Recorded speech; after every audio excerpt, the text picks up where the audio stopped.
Medical കോളേജുമായി ബന്ധപ്പെട്ട് doctor ഹാരിസിന്റെ Facebook പോസ്റ്റും അതിനെ തുടർന്നുണ്ടായ നീക്കങ്ങളും ഒക്കെ വളരെ വലിയ തോതിൽ ചർച്ച ചെയ്യപ്പെടുന്ന ഈ സമയത്താണ് കോട്ടയം മെഡിക്കൽ കോളേജ് പോലുള്ള പ്രധാനപ്പെട്ട ഒരു മെഡിക്കൽ കോളേജിന്റെ ഒരു കെട്ടിടം ഇങ്ങനെ ഇടിഞ്ഞു വീഴുന്ന സാഹചര്യം ഉണ്ടായിരിക്കുന്നത്. എന്റെ മനസ്സിൽ ചില പ്ലാനൊക്കെ ഉണ്ട്. മുഖ്യമന്ത്രി പിണറായി വിജയൻ അമേരിക്കയിലേക്ക് ഒരാഴ്ച നീളുന്ന ചികിത്സയ്ക്കാണ് മുഖ്യമന്ത്രി പോകുന്നത്. ഉപദേശവും രണ്ടും കൂടി ഒരുമിച്ച് വേണ്ട.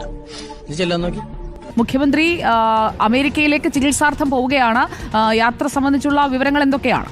ഹിപ്പോക്രസിക്ക് ഒരു രൂപം ഉണ്ടായിരുന്നെങ്കിൽ അതിന്റെ അപ്പനായിട്ട് ഒരു ദുരൈസിംഗം. പുറമെ ഇങ്ങനെ പുരോഗമനവും ഇക്വാലിറ്റിയും ഒക്കെ പറയുമെങ്കിലും ആളൊരു ബൂമറാണ്. ഇന്ന് മുഖ്യമന്ത്രി പിണറായി വിജയൻ അമേരിക്കയിലേക്ക് തിരിക്കും. നമ്മള് അമേരിക്കയിൽ നിന്ന് ഒരു ദുരന്ത വാർത്ത കേൾക്കുന്നു. അവിടെ മിന്നൽ പ്രളയമാണ്. ചികിത്സാർത്ഥമാണ് അമേരിക്കയിൽ, ഒരാഴ്ചത്തെ ചികിത്സയാണെന്ന വിവരങ്ങളാണ് നമുക്ക് ലഭിക്കുന്നത്. നേരത്തെ നമ്മുടെ പ്രേക്ഷകൻ അത് ചൂണ്ടിക്കാണിക്കുകയുണ്ടായി. ജോൺസൺ ആണ് ടെക്സസിൽ മിന്നൽ പ്രളയം അങ്ങോട്ടെത്തുന്നതിന് മുൻപേ ദുരന്തം എന്ന്.